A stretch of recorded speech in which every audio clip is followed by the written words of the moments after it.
A critic is a creature who has views quite like a camel's. Flowers and fruit he scorns. In the flower garden of the honeyed muse, he starves unless he finds a meal of thorns.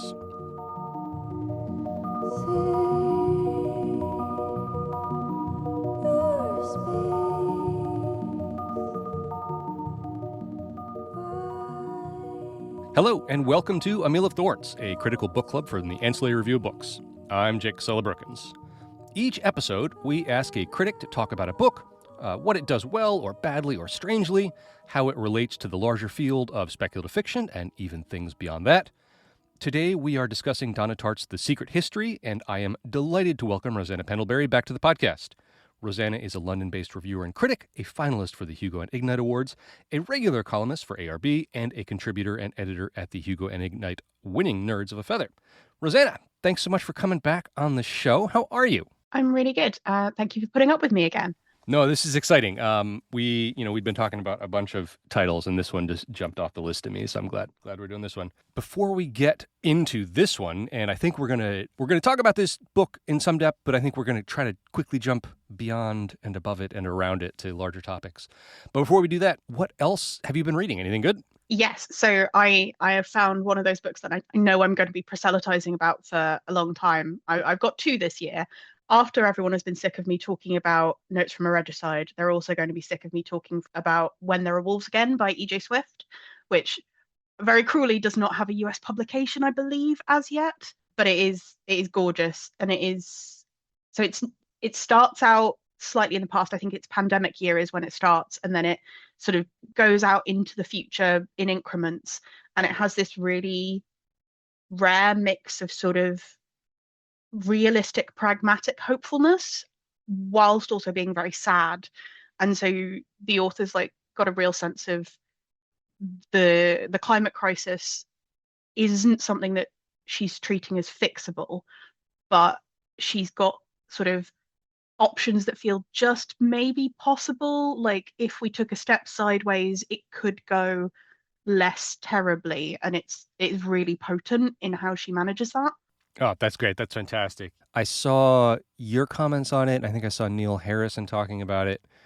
And the things that both of you had said made me immediately go to my bookstore and look it up. And I got the dreaded call or email for price because it's not even listed here yet. So I'm sorry. Yeah, it's okay. Usually this is Atlantic privilege here that usually I'm the one with the access to things early, so I'll let this one go. But I will be waiting for it. Yeah, it's really, I would recommend it to anyone who likes climate fiction because it's just really thoughtful, and it has a lot of stuff about bearing witness, but also taking action and how those two inform each other that I think is really well managed.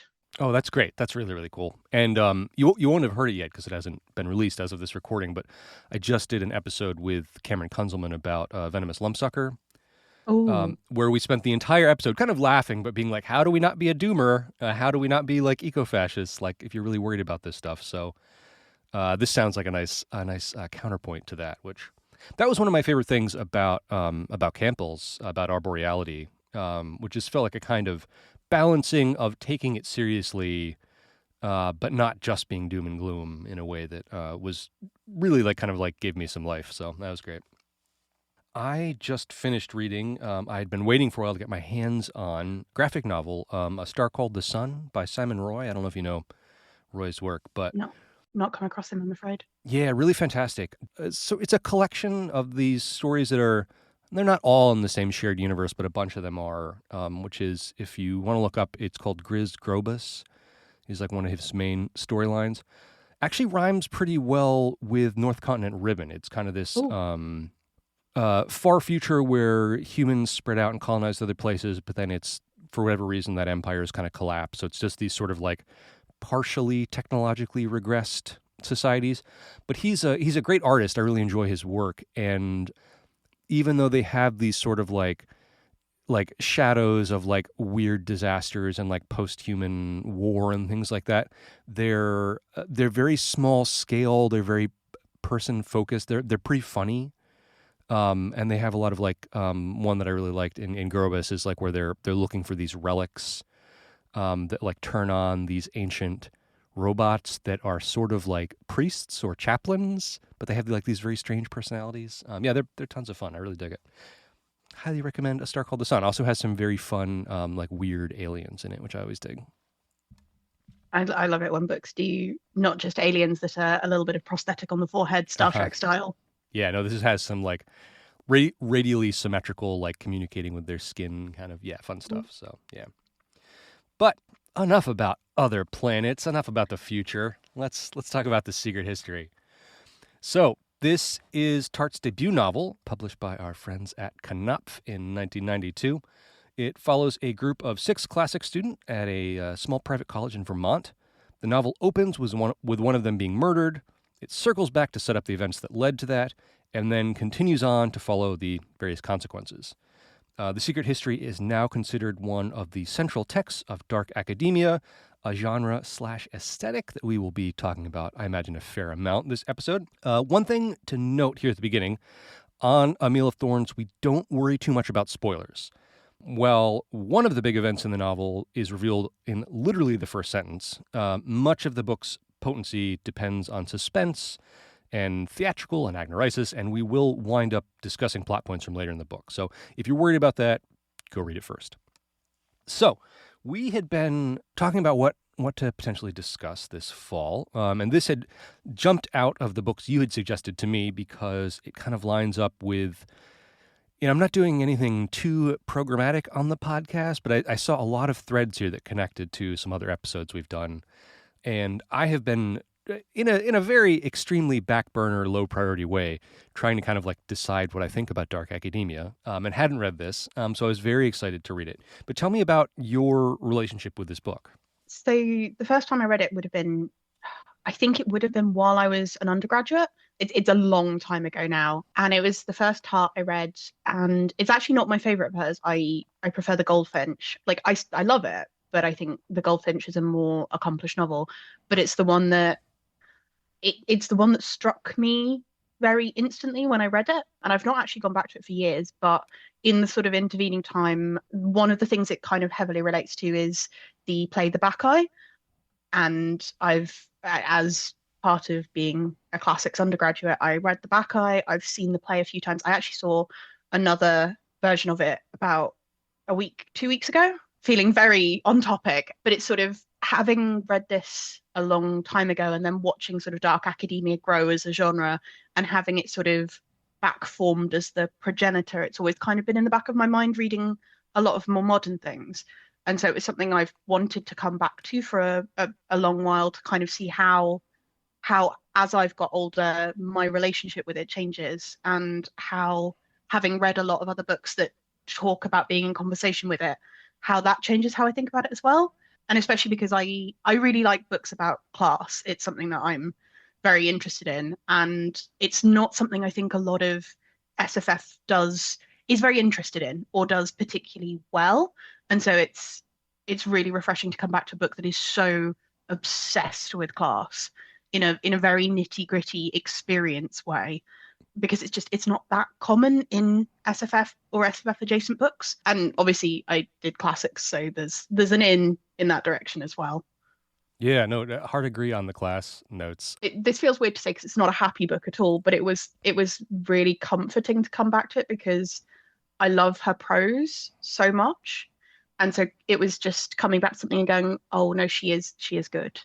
And so people focused which is something I really like in my fiction as well. So it's not a book that I've come back to and found that I liked less. I think I appreciate it more than I did the first time. And I think it has become enriched by having more knowledge about classics and having matured as a person. Oh, that's cool. That's cool.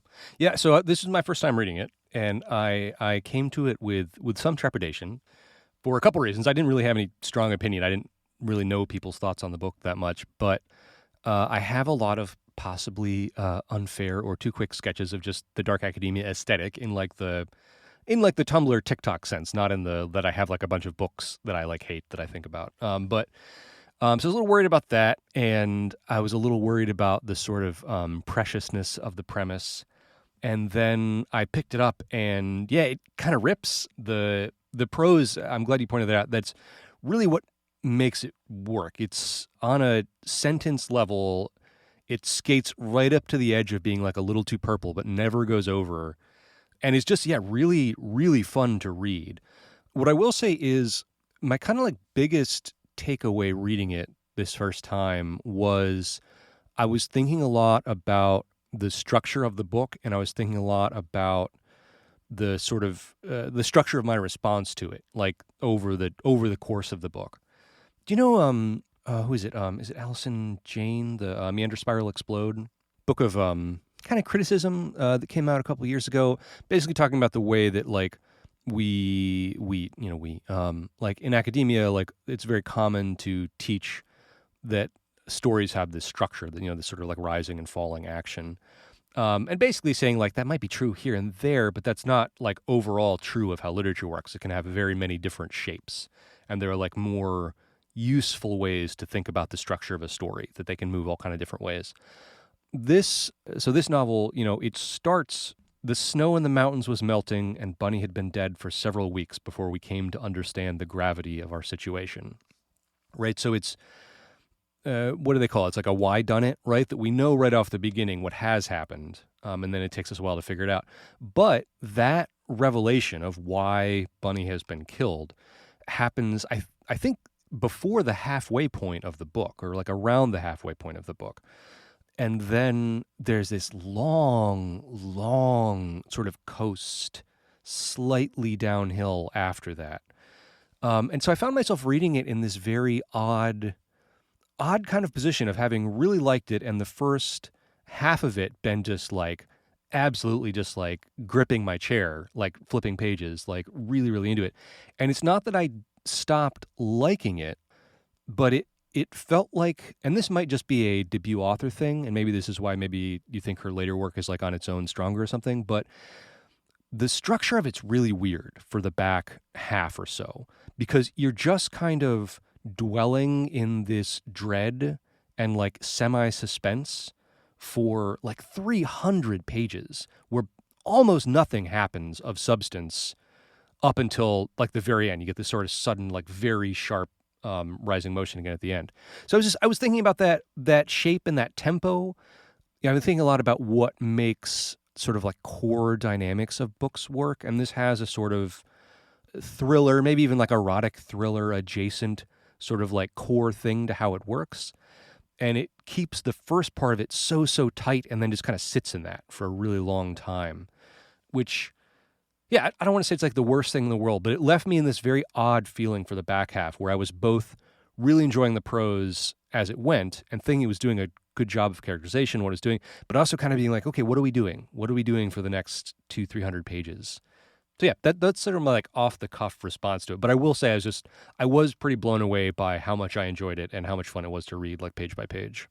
Yeah, I think the things that always strike me go back, and especially I think the thing that I called out when I was reading it, I mentioned it on Blue Skies, the winter section is, I think, particularly well written, where he's struggling as a Californian to cope with a Vermont, like a particularly bad Vermont winter, and some of the environmental writing she does there is just really on point.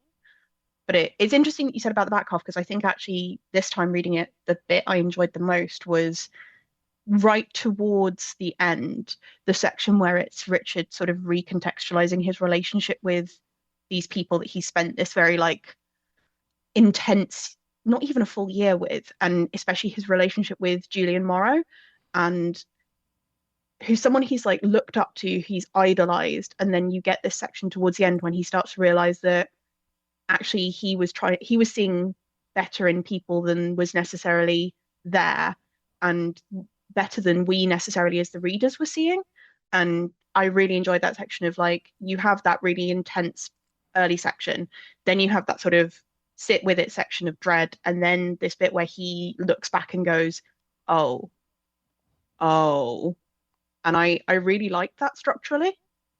Yeah, no, I agree. And, we should, so if maybe people might be listening who haven't read this in a long time or something, just to sort of refresh real quick the basics of how this works. So it's all in first person narrative. It's narrated by Richard, is it Papin? Who's he is from California, of what I would characterize as sort of like upper middle class background. and is able to finagle his way into this school that is sort of above his financial station in Vermont, this little tiny elite private arts school. And he manages to get into this very weird classics program that only consists of one professor and 500 other students. Henry, who is this, I don't know how to quickly describe him, but this sort of genius, slightly reserved, strange, seems like through most of the novel reads as like much older than he actually is, because he's what, like 20, 21 or something? He's definitely someone that people would describe as an old soul if they met him in real life. Yeah. There's Francis, who is a sort of like somewhat more, I don't know how to say it. He's a little more like fragile and personable than most of the people in the group. The fact that he is the only one in the group who is openly gay or at least bisexual is like a point of tension in the novel. There are Camilla and Charles, who are fraternal twins. Camilla is the love interest of most of the group. And Charles is, I don't know, he's an odd character. Maybe we'll talk more about Charles. It was pointed out to me this weekend, and I had never spotted this up until now, but it's interesting that the twins are the name of the current King and Queen of England. Oh my gosh. Would that have been known in, I don't know my royals well enough. Would that have been known in the 90s? It was 92 it came out. I think that would have been late enough that it would have been knowable. Okay. I'm also not particularly royal following, and also I was like 3 in 1992. So. Oh, that's fascinating. Oh, that is interesting. Okay, so it's those two, and then the final member of the group, who we learn is dead in the first sentence of the book, is Bunny, Edmund Corcoran, who is a little bit older. He has some learning disabilities. Without wanting to like overcharacterize it too much right now, he's basically sort of a parasite on the richer members of the group, and is really good at sort of getting his way. He's extremely impulsive. He's sort of loud, and he's sort of like friendly and antagonistic at the same time.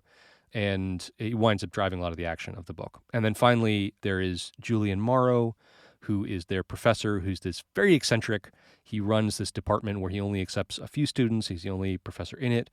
It is mentioned that he has this sort of like illustrious socialite past where he has lots of connections to people all across Europe and America. And what's the made up country? Is Mari or is Rami? It's Isram. Yeah. Where he tutored the princess of this place that seems like it's maybe based on Turkey, not totally clear. And so he's like sort of connected to some odd political things going on as well.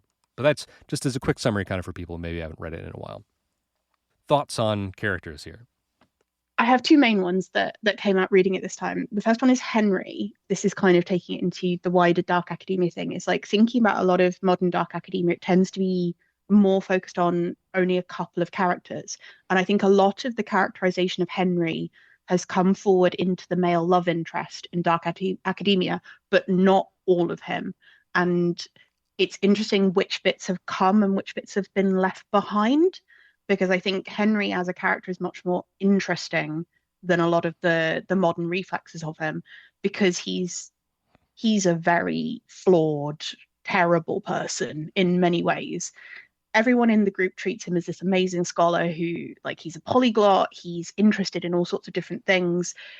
He wants to like buy a farmhouse and study the 12 great civilizations, and this kind of comes into the point about Julian that I'm going to make as well, is he, for all that he is very knowledgeable, I think Tartt does a really good job of showing the flaws in the sort of knowledge that he seeks, because he's not a particularly good scholar. He's very old-fashioned in the type of information he's interested in, and that I think is very true for Julian as well. And that's one of the things that really came through for me reading it this time, is Julian is a bad classicist, and they are all bad classicists because he's taught them in a very flawed way. And there's a moment towards the end where Laforgue, who's, I think he's the French professor, makes a comment to Richard about Julian never being a first-rate scholar.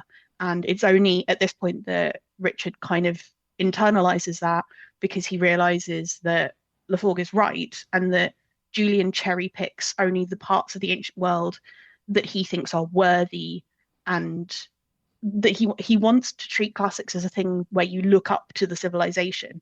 And that's just such a flawed approach that would never fly in an actual academic context like now or when I was an undergrad. And I would hazard to suggest when this is set as well, though like I wasn't there at the time. And it's really interesting that you've got these two people who are held up as like paragons of learning. And I think Tartt does a really good job with the classics that she puts on the page of making it clear that they are actually really bad classicists. And it's interesting how, given that this text would come to be like the central text of dark academia, that the flaw in Julian and Henry here, that the book does show, like, it's funny, it doesn't like come out and like draw a line under it too strongly, but it's definitely there, is that they're fans, right? Like, they like the aesthetic and this very heavily fictionalized, idealized lifestyle that they have in their head about what Greek and Roman civilization represent, over and above, yeah, as you say, like actually being scholars. And that's where ultimately that's where all of the action comes from, right? Is that misunderstanding and this seeking this very odd kind of idea of what they are.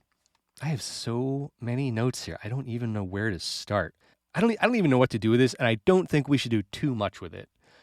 But because this is a podcast about speculative fiction, and I know we want to talk about how this relates to a lot of current dark academia campus novels that are more clearly in that tradition, the fact that there is maybe a magic element in here that is like wildly suppressed after it first comes up.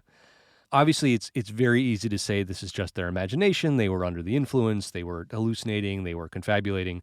But the idea that they do this sort of, Dionysian ritual and it works, and that they see supernatural things and have physical evidence in the form of this like bite that's on Charles, is so, I don't know, funny to me, because again, this is what part of sets off the whole action.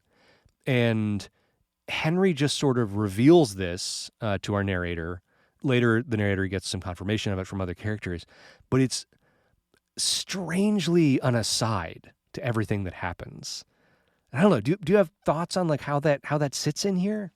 I kind of love it. I love how she's willing to be subtle with it, and especially like you say with the bite and the physical evidence and some of the things that just don't quite add up about the different stories they have about their bacchanal.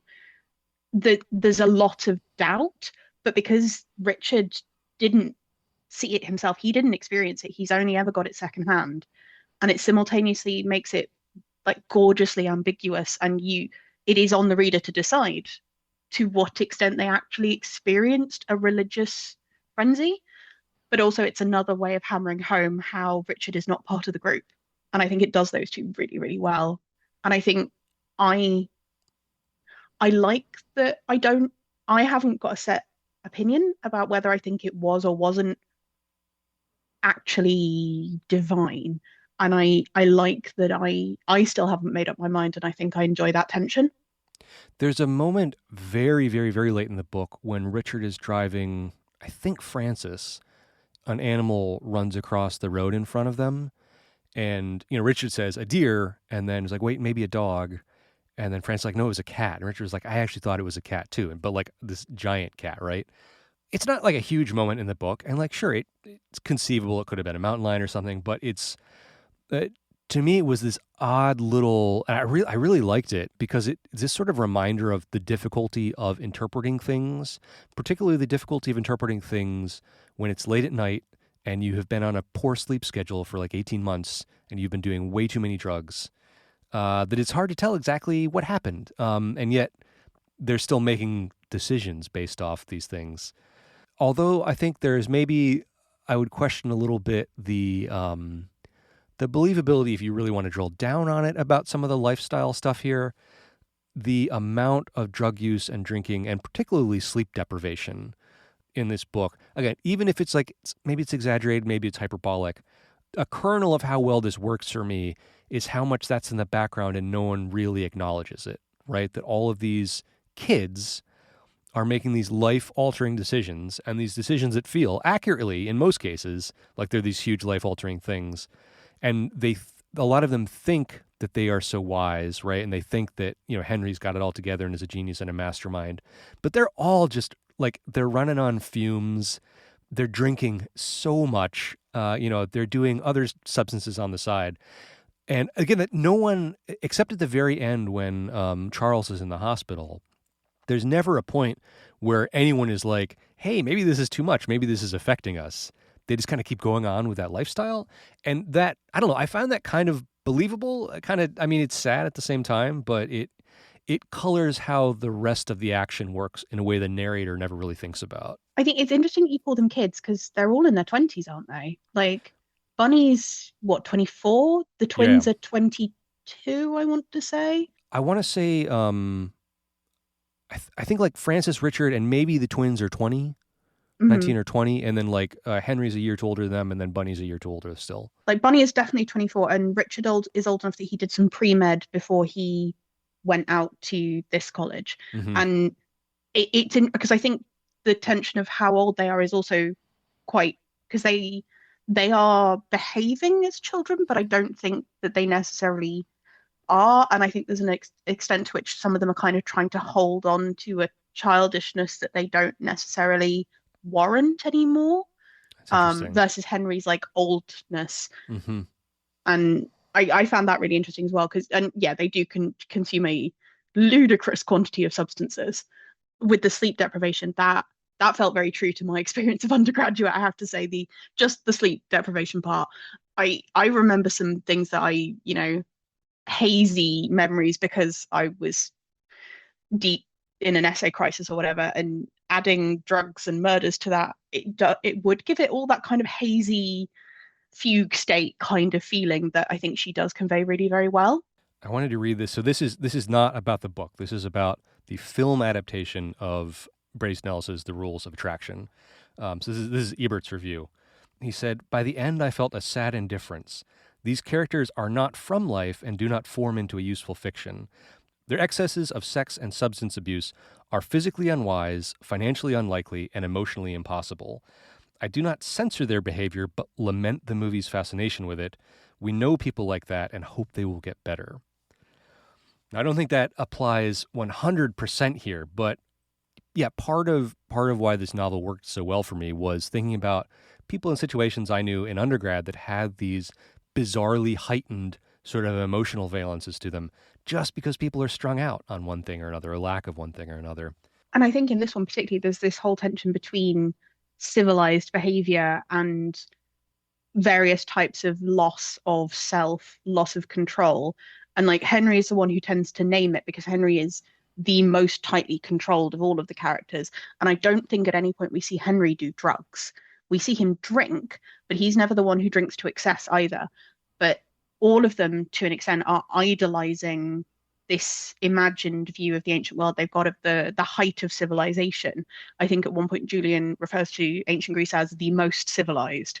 There's all this stuff about good behavior and being a certain type of way at the same time as they are actively trying to lose themselves and their humanity, both in trying to have the bacchanal, but increasingly, especially towards the back half of the book, they are all going off the rails and becoming increasingly dissolute and behaving in all manner of terrible ways. And they're not living up to these ideals that they've kind of imagined for themselves, even slightly. The bit with Henry, sort of like when you get a sense of his motivation that he just sort of wants to feel something real and feel something intense, and this way that it kind of comes across in this sort of serial killer kind of way. That's just such a, it's both believable and so strange for a 20 something college student to be saying, like, I can't feel anything. Like, it feels very much like the kind of lament someone older would have, right? This desire to like rekindle something. But then again, we say like he's characterized as kind of an old soul. I do enjoy the sort of like the central dynamics of this, and then how much it just is playing out these.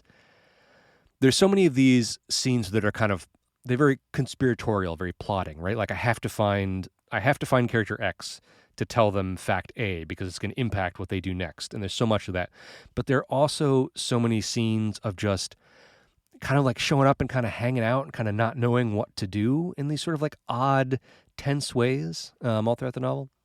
Let's I want to make sure we keep enough time because we want to jump beyond this to talk about other things. But class is a huge thing in the novel.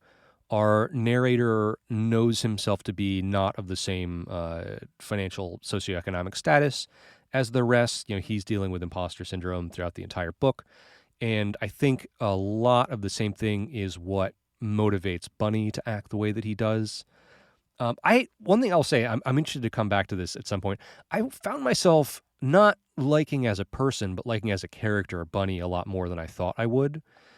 Basically, this book wouldn't happen if Bunny stopped and thought about things.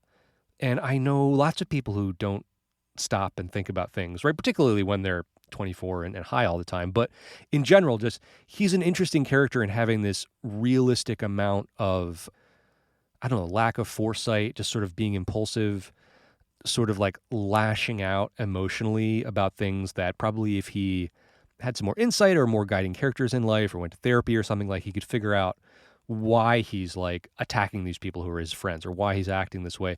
But to me, it felt very organic.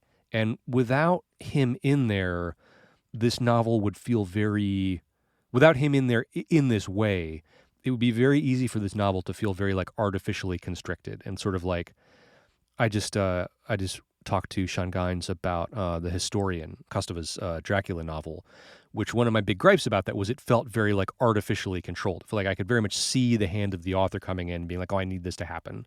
So things happening like sort of very irrationally. And I did not get that sense here at all, even though it's a very weird sort of far-fetched story in a way. It all comes from character motivations that I actually did believe on the page. No, but I think Bunny is just fascinating. And I think one of the things that really struck me is how financially his family are not supposed to be doing particularly well. There's a reason he sponges off literally everybody. But I think a lot of why he gets away with what he gets away with is he projects his social class in a way that has a lot of people convinced that and including Richard when they meet, that he's a lot better off than he is because of the way that he carries himself. And he's gone to this relatively elite private school. He knows a bunch of the other very well-off characters very well.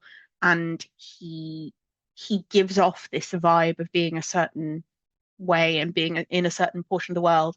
And then when we meet his family, we see that his mother does exactly the same thing. And especially when you get them, someone talks about how they've been compared to the Kennedys and that they really trade on that and play on it. And they desperately want to be seen as, I'm struggling here because I don't know necessarily what the right class terms are in US ways of presenting it, but they desperately want to seem posh. Mm-hmm. And Bunny succeeds really, really well. And I think that's a lot of why he's allowed to be eccentric in a way that someone in a lower socioeconomic class just wouldn't get away with. I was thinking through this a lot. I want to go back and read some Patricia Highsmith compared to this, because I was getting a lot of like Ripley vibes off both Bunny and Richard and Henry in different ways. But I don't know, that class stuff is so interesting because I don't know. I don't want to speak as an authority on this, but in America, we pretend so hard that there isn't clear class distinctions, and all of these characters lean extremely heavily into the signifiers and the way that half of class is the signifiers, right? That it doesn't matter if Bunny's broke, if he has the right suit and the right tie and the right attitude, he can get what he wants in the restaurant. And it's doing so much with that. And I don't know, the extent to which this desire to belong in something that he doesn't understand is what draws Richard into everything that happens. You don't even get the sense that Henry cares about society per se, right? And I don't really know what the twins are up to. Francis seems like he's just kind of like coasting along. He's not comfortable dropping below the level of lifestyle that he's been in, and just kind of needs to stay there. And this is kind of what he thinks he's found is kind of his track to do it. But the way that, I don't know, the people who want to climb in some way are sort of what leads to the tragedies here, has this odd resonance. And I think Francis is particularly interesting because there's a bit, again, late on when it's sort of post-college and after he has his suicide attempt and Richard goes to speak to him, his grandfather has threatened to cut him off from his allowance because his grandfather has found out that he sleeps with men, and he's insisted that he marry a woman in order to continue to live. And Richard is like, well, can't you just strike out on your own? Do you need this money? And Francis is just very upfront. Yes, I could not do what you do. I need this money. There is no way that I could survive without my allowance. And that was both very sad and very telling, I think. I think the specific line he says when Richard is like, just do what I do. Just, go find something, make your way. And Francis says, yeah, but you're used to it. Yes. And this sort of like this self-awareness that like, no, I can't drop my standard of living. It's tragic. It's also very interesting that he knows himself that well. And I think Francis is one of the most honest characters in the book. Some of that comes from the way that he clearly thinks of himself as slightly outside the group in the way that Richard does. But also because he is that wealthy, he doesn't have to hide a lot of in the way that Bunny and Richard are both desperately grasping. He has no need to do that. And so he's often the one who comes in and will make a very cutting remark about Richard or about Bunny or about Henry, or because he doesn't need their approbation in the same way that Richard seems to feel like he does. Oh, what a strange sad. And like I don't know how much you want to talk about Richard's anxieties felt really well drawn to me. And like, so I went to university with a lot of quite posh people, and I was a lot less posh than they were, and nowhere near to the same extent, but a lot of it felt very true to my experience of going to Cambridge and being like, oh, I'm in a classics seminar with someone who's the daughter of a hereditary peer. Great. Wow, okay. And just the sort of how you handle that and project yourself and stuff. And I think there are moments when Richard is shown that the others don't think of him in the way that his anxiety tells him that they do. And he cannot believe that. Mm-hmm. It doesn't matter how many times that he finds out that they thought he was just reserved, that he wasn't reciprocating their invitations because he wasn't as friendly. And he's like, no, I don't have the money to take them out to dinner. And it doesn't matter how much evidence the world presents him that he's getting away with it. He cannot believe that he's getting away with it.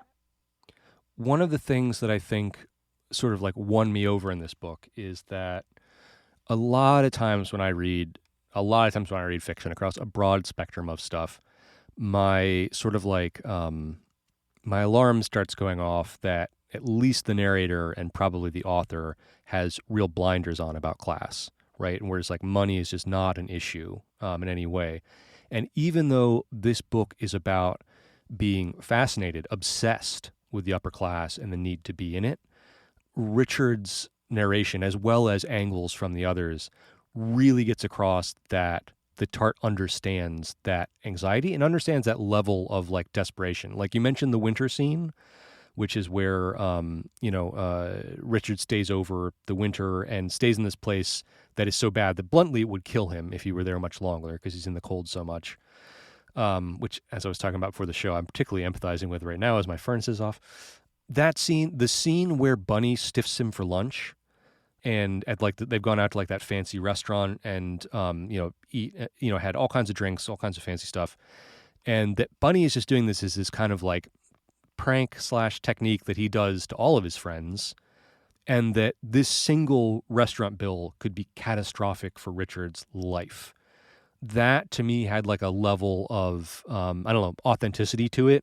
100%. Yeah, that really sold me on it. Because if you are not wealthy, there are like, that like there's one bill, there's one medical bill, there's one, you back your car into something and have to pay for it, and like that could like wreck decades of your life. Richard gets that, Tartt gets this, and that sort of for me grounds how the novel thinks about class in a very useful way. And yeah, that scene, the sheer panic that she writes into how Richard is steadily realizing the situation that no, Bunny's not paying for this. I like the detail in that scene as well, that Bunny has been really awful in conversation for that whole dinner, and he is thoroughly pissed off the waiter. And so there's no way that he's going to get any kind of clemency because he knows that the waiter just basically hates them at this point. And that sort of, there's no lifeline. Panic comes through really well in how she writes his like monologue. And I think that another thing that it shows is how much Henry doesn't grasp that, right? That like at multiple points, Henry, to some extent, some of the other characters, but mostly Henry, just swoops in and fixes the situation by throwing ridiculous amounts of money at it, right? And while he's willing to do that, the fact that he doesn't quite get what the stakes are for other people, because those stakes just don't exist for him. And I think that's part of that whole like his detachment from reality and how that lets him come to the conclusions he comes to. I don't quite know what to make of, but I was intrigued by Tartt's decision, and I do stick by my first read impulse that the back half of this could be tightened up a bit, but her decision to allow Bunny's bigotry to come through so clearly, and the utterly extraneous bigotry of some of the other people in Vermont that gets some time on the page.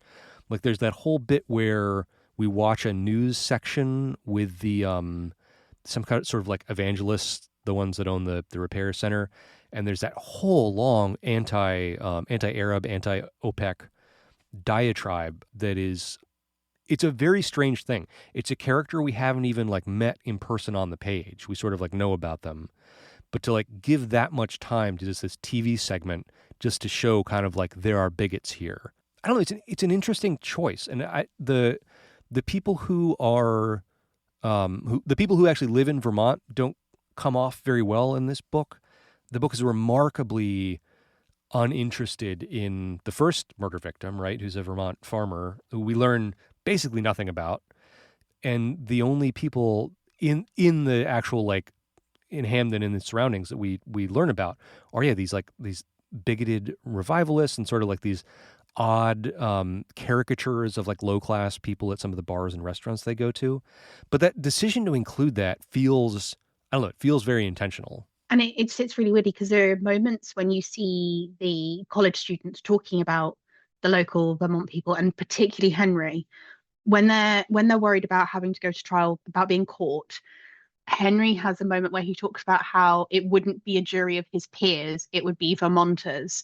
And she shows like a horrible disdain on the part of all of the college students for the locals that made me think that there was something going on with how she was portraying them that wasn't meant to be just, oh, look at these hicks and yokels. There's clearly something more to it, because she's very clear, and it feels very pointed how unpleasant the college students are about them, that it can't just be the simple flat reading.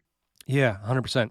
Why don't we take a quick break, and then I want to shift away from the secret history solely and talk a little bit more about dark academia more broadly. So I'm just going to grab a drink of my coffee, and I will be right back.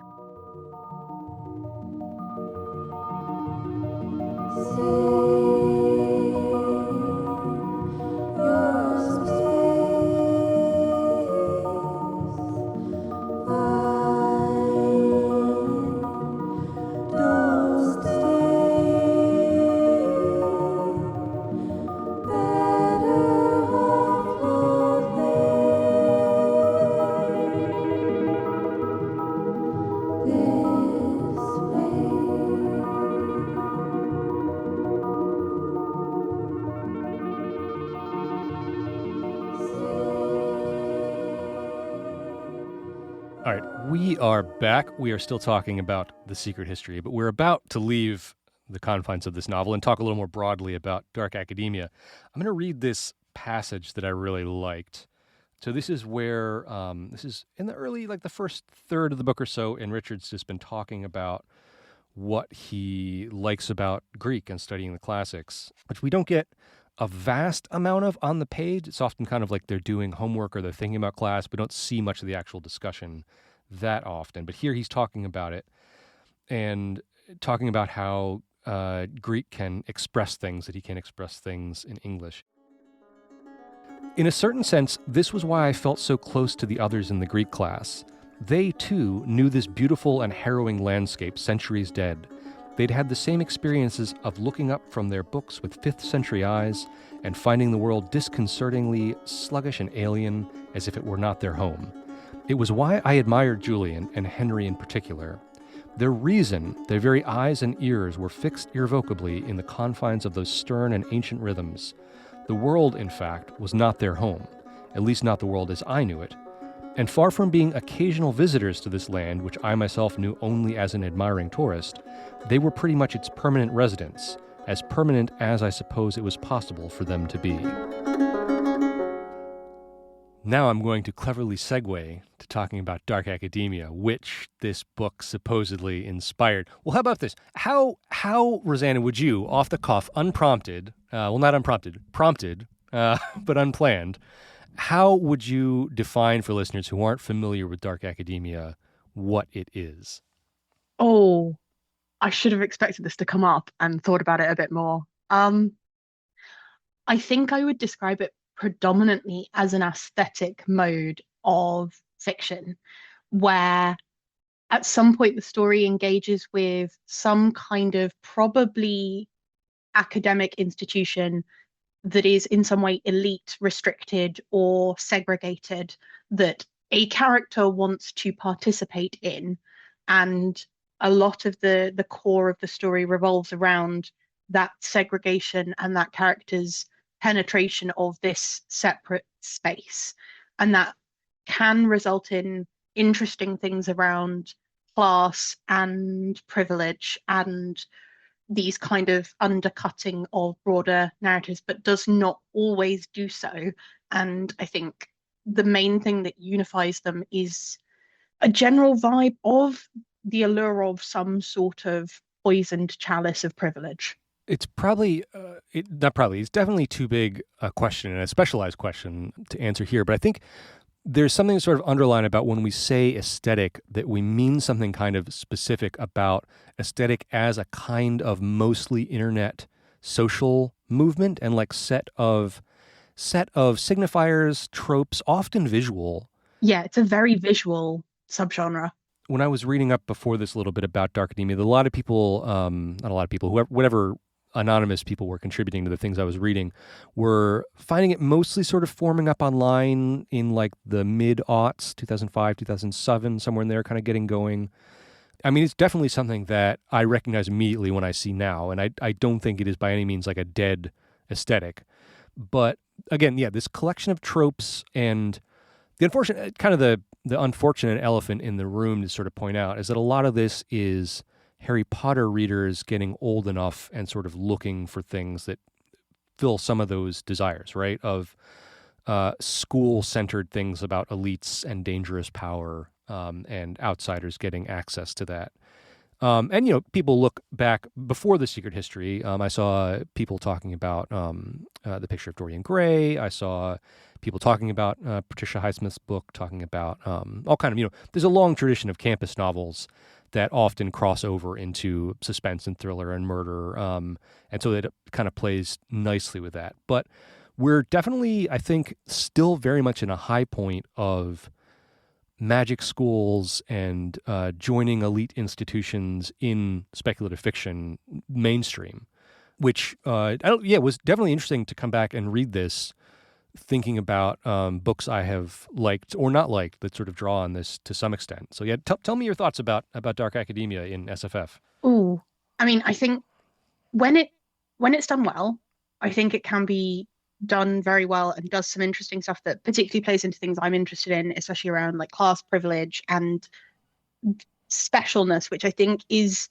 a problem within SFF that's wider than dark academia, because how many, and particularly fantasy stories, revolve around there being a group of people who are marked out in some fundamental way, and whether that's something like Tolkien, the men of Westerness and their blood, marking them out as different from the normal men, whether that's the magic of Harry Potter versus Muggles. And again, it's an inherent quality. And I think dark academia can sometimes play with that really well and question why is it an inherent quality and the problems with that, but it can sometimes play with it quite surface level or unthoughtfully in a way that doesn't result in something that makes sense sometimes. To pick one that isn't actually fantasy, Sophia Samatar's The Practice, the Horizon and the Chain is a book that is engaging with the academy and class, and particularly with class mobility in a way that is very productive. But if you compare it to, I'm trying to think of a good example. I guess Catabasis is probably the one I'm going to come to, because it's something I've read quite recently, where the thing that it's talking about is actual just class and how that interacts with transatlantic notions of class. And I think that one doesn't explore it in a thorough way and ends up feeling quite a hollow book because it doesn't really get its fingers into what the whole point of this like elite institution exclusivity is. That's interesting. So for I've not had a chance to read this yet. It's on my list of like books of 2025 that I probably need to get around to read because it feels like kind of a major one in some ways. For folks like me who haven't read it, could you give you a very quick précis of Kwang's Catabasis? Yeah, so it follows a US-born grad student who has come to Cambridge University in the UK in, I believe, early 90s. And I have a theory that the reason it is early 90s is because it puts it at the same time as The Secret History. She comes to study under a leading light in the field of magic that she wants to study. She wants to make that her life. And he makes her life a living hell. But at the start of the book, he has died in unfortunate circumstances, and she has to go into hell and get him back because she believes that only his approval is what is going to make or break her life in this academic field that she wants to break into. And along the way, her academic antagonist / love interest gets sucked in and they both go to hell. And the majority of the book is their journey through hell. And it's sort of a Dante-esque hell, is that correct? I don't know how deeply you want to analyze what it's doing or what it's doing differently. I guess what are the sort of things in that jump out to you as here's sort of what dark academia is 2025? I think a lot of it is that it is very in love with the aesthetic. It is a book that is very interested in the visuals of Cambridge as a place, but also hell as a reflection of the academy. And Kwang spends a lot of time talking about how these places look. But also, and this is, I'm going to be slightly unpleasant about Catabasis because I don't think it's a very good book. A lot of it is about the idea of being the sort of person who knows a bunch of texts, who is cleverer, is quicker, is more knowledgeable. And the fundamental flaw I found with Catabasis is that Kwang's engagement with the text that she puts on the page is very surface level, and she does not trust the reader in the slightest to follow along with them. And that's kind of why I'm thinking about it in conversation with The Secret History, because Donna Tartt will drop some deep cuts in there, some really genuinely quite deep cuts about classics, and she will not explain. There are bits of text that are in untranslated Greek in The Secret History, and she just assumes you will roll with them. Every time Kwang drops in any piece of information about any Greek, Roman, Italian, English, whatever piece of text from history, she has to explain it in detail. She cannot leave the reader in any kind of ignorance. And that feels kind of the central tension of the not great dark academia stuff I read at the moment. You can't satirize this privileged, exclusive place that is meant to be alluring because it is for people who are smarter, cleverer, more knowledgeable, whatever, while also not letting those people have that semblance of cleverness. You have to make the allure believable, and then if you want to undercut it, that's great. I love that. Please do that. But you have to sell the dream that these people have bought into for it to work. And I think a lot of the ones that fail for me don't manage to do that.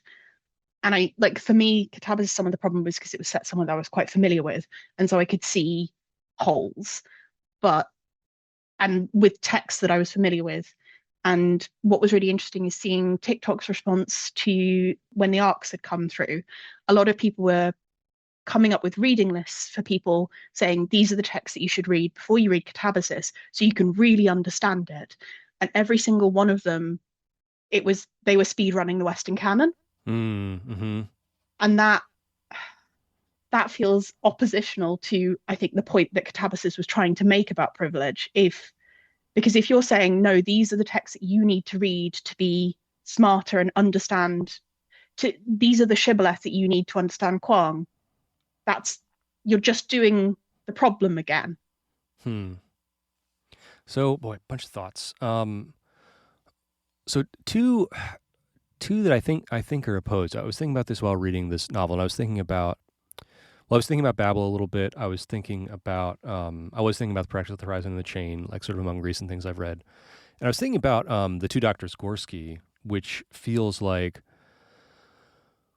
both in the mode of dark academia, but very self-consciously, and because of that self-consciousness, positioning itself as like a rebuttal or an antidote to it, right?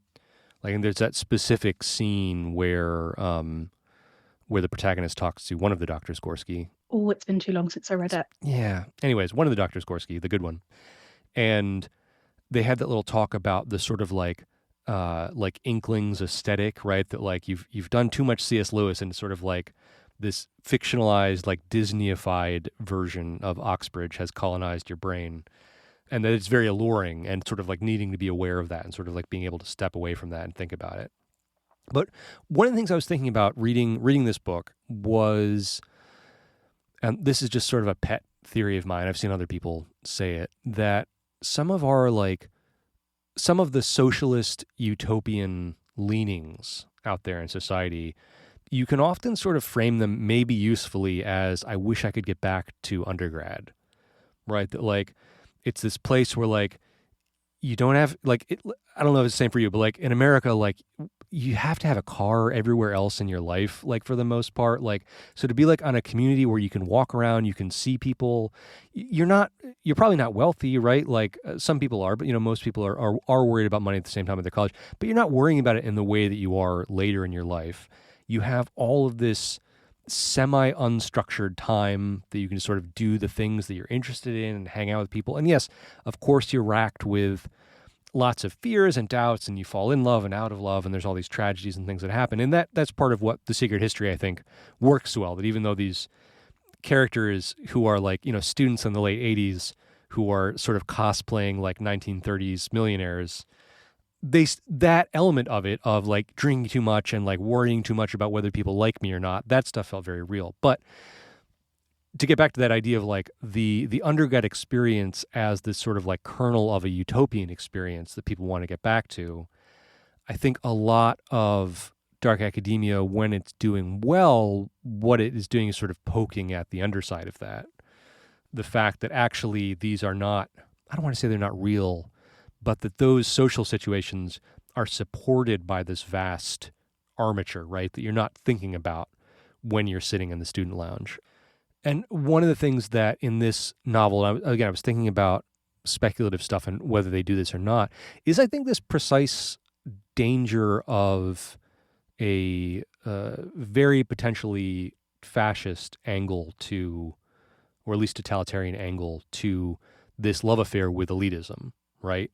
And that in the background of everything, in The Secret History, in the background of everything that Bunny and Henry and Charles and Camilla, everyone that they're all obsessed with, is this idea of like a classic, Western supremacy that we must return with a V to. And I think that tension is all throughout, right? The genre. And I don't know how many of them see it and think about it. Like, I know that the Practice on the Horizon of the Chain does. I know the Two Doctors Gorski does. I know that, Babel does very bluntly, right? And one of the things, and I should say about Babel, because I think, I also have some skepticism about some of Kwong's writing, but I think Babel works so well because it's so blunt. And I don't know that bluntness would always work, but takes a character who is not very self-aware and sort of makes him getting everything in giant exclamation marks kind of the point of it, right? It's like, hey, dumb reader, listen up, this is it. And that's why it works, but I don't know if that would work all the time. And I think, so I liked Babel much more than I liked Catabasis. And I think to some extent that is exactly the problem with Catabasis, is it takes that bluntness and takes it that step too far. And that sort of metamorphoses into not trusting the reader, because if you're just blunt about literally every single thing, every tiny moment of information, it becomes exhausting. And you have to at some point trust that the reader will follow where you're leading. And I think for me in Babel, the line was in the right place, and it's just gone over in Catabasis. Have you read Vita Nostra, those books, the Dyachenkos? No, but 3 different people have told me to in the last Okay. couple of weeks. Yeah. I want to come back to them. I only ever read the first one, and I quite liked it, but just in the way of things, I never got around to reading more of them. But I've heard the series as a whole is pretty good. They're 100% like a magic school riff, but they seem to come with a slightly different set of assumptions. Maybe one of the biggest ones is that they, from the beginning, are thinking about the world beyond the university, like that they're learning these magic things, but they're going to have impact elsewhere in the world. And that, to me, that's often what I feel like part of what rubs me wrong about things that are labeled dark academia is this desire for this sort of insularity. And that's kind of what I'm getting at too with this idea of like this utopian idea, right? A theory of mine, or not a theory, but it's an interest of mine in science fiction and fantasy is how much they're a kind of tourism. They're like a longing for, I want to go to this other place and be there. And when you do that, you don't just go like, oh, look at the sights. You go like, you imagine, well, what if I lived here? What if I lived here all the time? And of course, usually when you travel, you are living sort of temporarily in a higher class than you do at home, and you're not doing your own laundry. You're not cooking your own meals all the time. And you have this little fantasy of like, oh, I could just live like this. And you have a thought on that. So go ahead.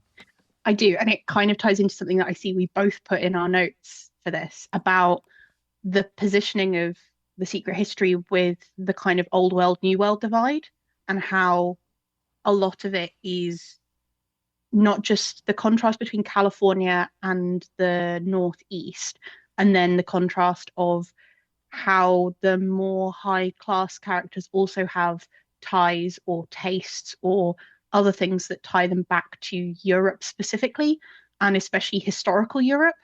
And I think there is something interesting in there that kind of pulls into that idea of it's almost like intellectual tourism, I guess. Mm-hmm. Because, and I noticed this, and it's interesting, especially reading it as a Brit, so I'm looking at it kind of from the other side.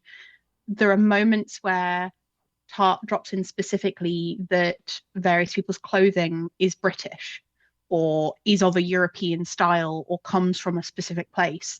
And she is like, she's very good on clothing generally. I think she makes a lot about clothing as class signifiers. But Henry quite often wears things that are described as English. And then you have a whole thing with Bunny with his Italian tailored suits and things. I don't quite know how to approach this because I kind of wanted to ask you about it because I'm coming at it from the other side, but how that kind of plays into the view of like where they are kind of together in this place that is not a real place, and they're kind of importing even more unrealness from elsewhere. The extent to which America has been pretending that there's no class for a long time, right? Well, at the same time, it's there, it's just as rigid, it's just as hereditary. And there's a very specific cultural markers around old New England money. Part of that links, I can't remember if we even had the mic on when we were talking about Boston earlier and how it's like, in many ways, like a much more European city than other U.S. cities. And it ties into like this idea of like the Kennedys as royalty, that there's this sort of like, I don't know, anchor of like more British oriented, more Europe oriented conception of how class and money works, like, like blue-blooded royalty. There's something particularly weird, I think, from an American context, setting up this British/Italian/Roman/Greek thing that we're trying to jump onto. And I mean, you see that, bluntly, you see that in like the Trump administration's desire to return to like Greco-Roman architecture, right? Like trying to sort of like lay claim to this tradition, right? In this very like uninformed way. That's not like a deep knowledge or a deep appreciation of it, but just being like, these are the symbols of power for this particular lineage of power, and we're going to claim them. And yeah, I think that's really interesting. I've seen a lot of people comparing some of the decor choices that are happening there with, I don't know if you've seen going around an image of Ceaușescu's bathroom. There is a very clear line being drawn. And I think it's so interesting that Tartt in this picked classics as her little crucible of whatever's going on. And if you pay attention to Julian, there's a lot of stuff about how Julian has all these connections. And obviously we have the Isrami royalty line that is very clearly old world royal, and specifically royalty felt pointed. But also there's a lot made of him being like a great host, and he knows all these intellectuals, and so many of them are Brits. Like there's a bit about George Orwell, and it's just really interesting in that how he is constructed as this civilized person is always drawn in connection to Europe. Yeah, I don't know. I found that fascinating, and the way that classics has always had a role in constructing power in this way. And like obviously you see it in all the things of people going, is this the legitimate successor to the Roman Empire? And you're like, who cares really? Is I think the real answer to that. And I think the other way that this comes through is the book is very clear about which of the characters are Catholic. Yeah. Which is, it's very funny to me because I feel like I don't feel often that Catholic Protestant divides are a big deal in the U.S., except when they are. And this novel feels like, yeah, it feels relatively genuine that like Julian has like, strong opinions about like if the Presbyterians get bunny, right? Like, and like Julian's weird on that because he's got a faint disdain for Christianity generally, but like Catholicism is at least to him sort of, well, we don't like them, but we kind of understand them. And I think the protagonist described it as a pagan disdain, which I found very interesting, especially when a lot of Julian's like mores are very Christian in nature. He's clearly culturally Christian, and that plays really interestingly with his pagan disdain and his love of the classics. And again, it's coming to that thing about him cherry picking what he wants to find in the ancient world that is exactly that same thing that happens with taking the ancient world as the pattern of power, like right up till now. It's so that cherry picking and that, I don't know, putting yourself in this past glory in this way that like makes you like the torchbearer for this society. Like, yeah, you speak the language and you know a bunch of facts about it, but like to think that that is the same as somehow like being of like a living culture, right? That's so strange. That moment when that Henry doesn't know about the moon landing. That was, yeah, that was really something. I would love to have someone do some sort of productive interweaving of the secret history and Dumb and Dumber, which that's also a plot point in there. But that plot point's probably too strong, but it's a fun moment. And it's interesting also, I think Henry, that particular moment calls back to Henry as a sort of Sherlock Holmesian figure, because there's a bit later on in the book where Richard explicitly connects Henry to Mycroft Holmes.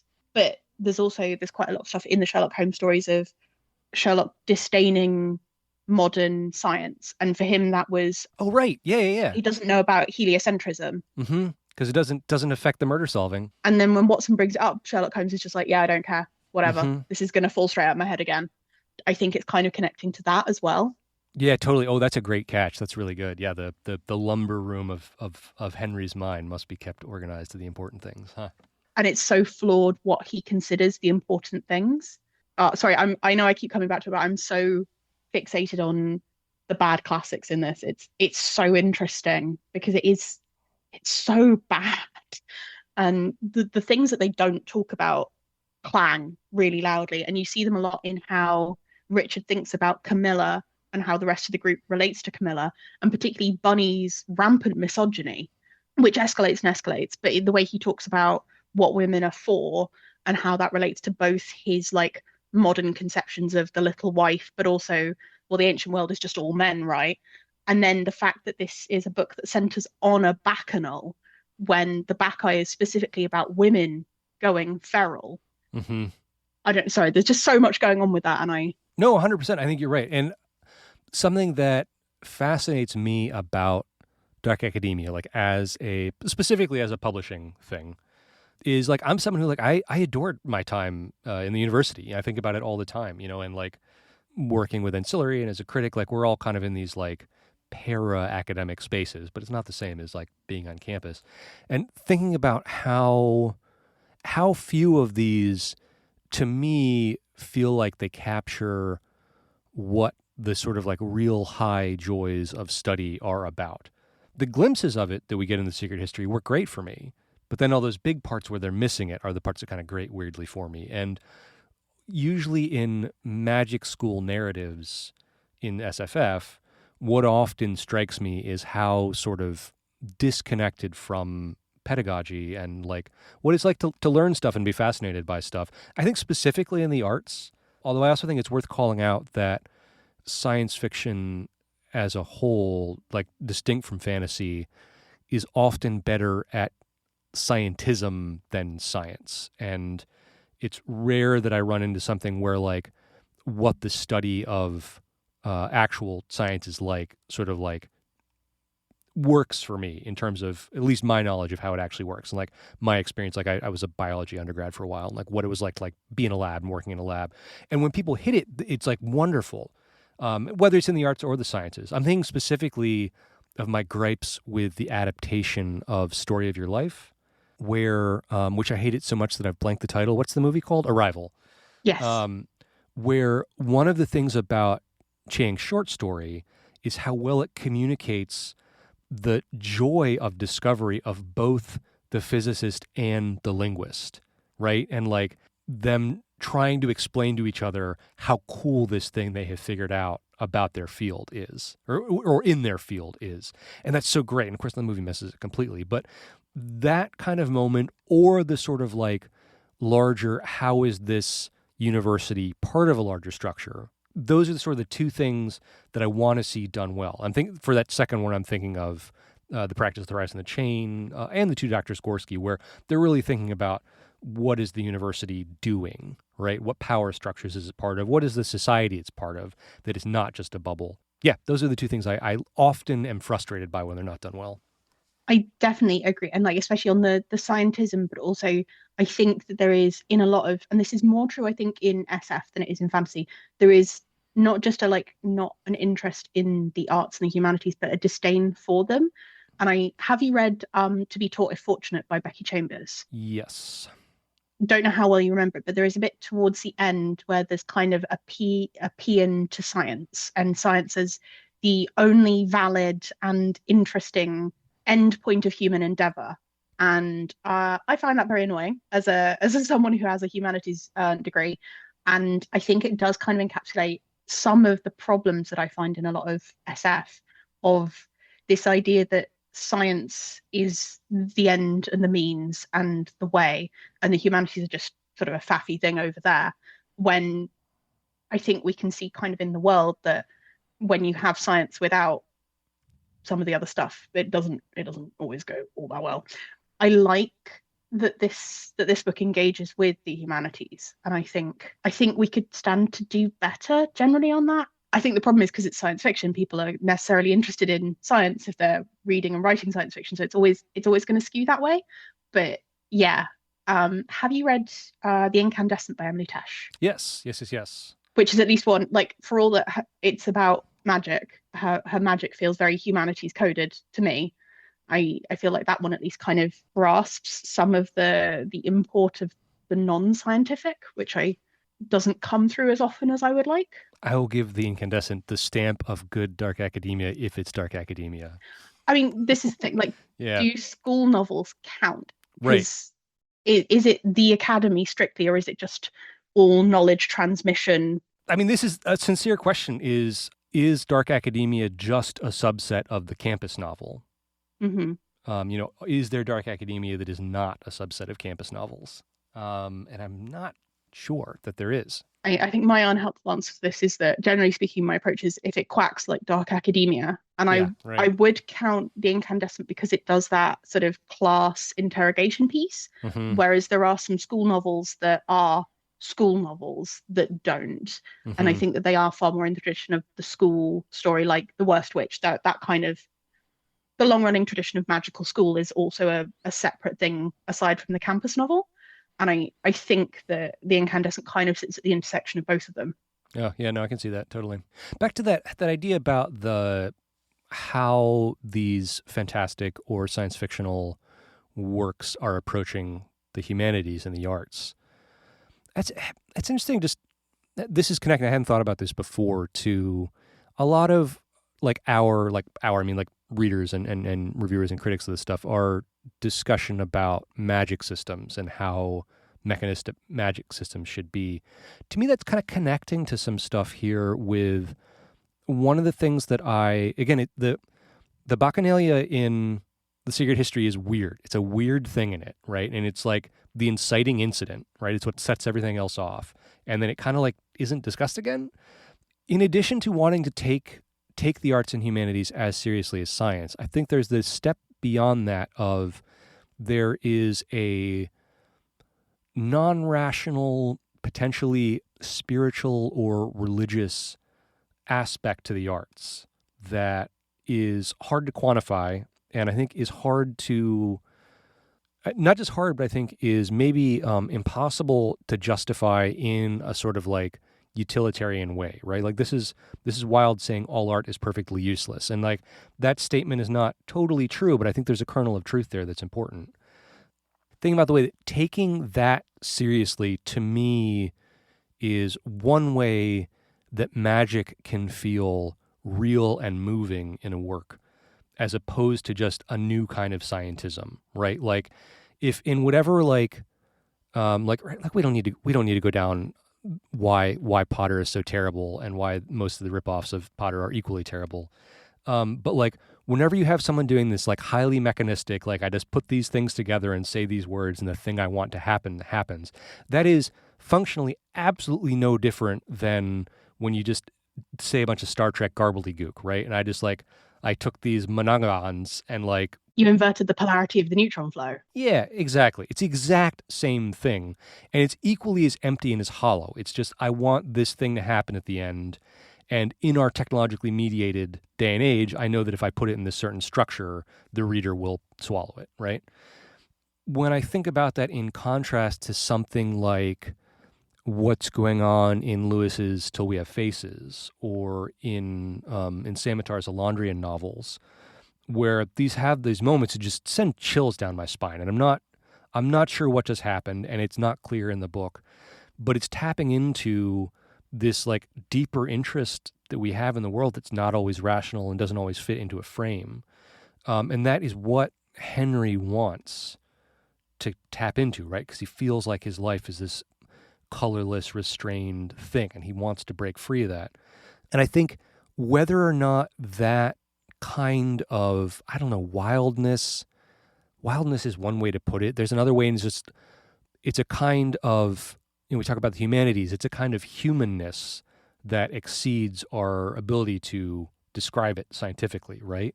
When that can show up in a work of fantasy, and for that matter, in a work of science fiction, I just think it's fantastic, and it does so rarely, and that's often my gripe with the Magic School kind of ripoff stuff, is it doesn't even allow for that kind of awe and wonder that isn't necessarily good and isn't necessarily able to be utilized. I think awe and wonder are really good ways of putting it, because the fantasy books that really capture me are exactly the ones where those are the words that readily spring to mind. I want magic to feel magical, to feel unreal in some regard, not just I know that rationally it doesn't exist in the world, it just to feel that. And I think, and I obviously know that you like Isaac Feldman's work as well, but the awe and wonder comes through very well in a lot of Feldman's work, but particularly Breath of the Sun. And I sorry, I'm laughing because Casella is nodding vigorously, and it's that's the high that I'm chasing in good fantasy. And I think there's a tiny little infusion of that in The Secret History. Not a great deal. It's a kernel around which a lot of the other stuff kind of is built. And yeah, you're right that Samatar gets that in Alondria, and I'm trying to think, there are other books that do it, and they're the ones that stick with me. They're the ones that I go, I need to give this to you. I need someone else to read this. I think another one that does it in a very different way is the Goblin Emperor series by Catherine Addison, where the magic is in ritual, and they're doing exactly the same thing that you're talking about, the putting together certain sequences of words. But Addison understands that sometimes the magic is in the act of engaging with the sequence, and there's bits when the Emperor in that is meditating and using prayer as a tool for like mental clarity, and there's a really powerful moment where he's in a ritual chapel before he's going to be crowned emperor, and he's in the dark and he's praying, and there's just a small light and some clear running water, and there's a moment where in his meditation, he finds himself feeling the rhythms of the world around him. And that moment is very sort of, I'm chasing that high in books, because I want works that understand that the numinous can be just as powerful as the scientific. Mm-hmm. And like, especially when you put them together and they work hand in hand, and that's the special magic. But even on their own, and I think we don't always prize that as much in literature, in modern SFF, as I would like. No, I agree, and I think we should wrap this up because we've gone kind of long. But maybe one of the things here, this got me thinking a lot about Lewis a little bit. But maybe one of the things we're sort of circling here is the technologization of the miraculous. Mm-hmm, like, mm-hmm. Can you make it something that's repeatable, that you effectively have, like, microwave ready dispensations from God, right? That, like, if I just push the right buttons, put the right stuff in there, the right thing will come out. A lot of the, at least magic school type of dark academia, I think, lean into that, and having like a fully mechanistic, fully known way of how all this stuff works that might use signifiers of studying the humanities, but it's really just scientism, right? It's a technologic approach to what this stuff is for and why it works. I think D&D is to blame as well, because if you've built a physics engine that everyone has to engage with to put spell slots in, get magic out, because it's been so widely engaged with, that's going to affect how people think about magic. 100%. We also, we don't have time. We got to wrap this up, but probably if we had another half hour, we could just talk about how much the dark academic aesthetic is really just about scarves and other neckwear, but we'll save that. This has been really great. Thank you for, getting me to read this book. This podcast is, I don't know what percentage is, but it's some percentage me going back to books that I've thought about a lot, and some percent getting people to get me to read stuff I haven't yet. And this was a really interesting read, so I'm glad I did. Thank you. I'm really glad I had an opportunity to go back to it, because it's been too long, and I really enjoyed going back to it. Before we go, where can people find what you have been working on? Anything you want to plug? I have a regular column at the Ancillary Review of Books on small press novellas, because people should read novellas, because novellas are great. I also have my own blog at readerofelse.wordpress.com, and I would particularly like to plug that I'm currently doing a close reading of The Lord of the Rings with my partner, and we are I am posting regular updates of our conversations about that. And if you are interested in someone getting slightly obsessive about Tolkien's verse, come see me talking about scansion more than is healthy. I have been fighting down breaking into those conversations / have had not enough free time lately to jump into those. But I want to hear more of your thoughts about Tolkien scansion, and I want to know, well, like, have you read any of his translations? Not yet, but I have the Fall of Arthur on my shelf now, per someone's recommendation, having read this.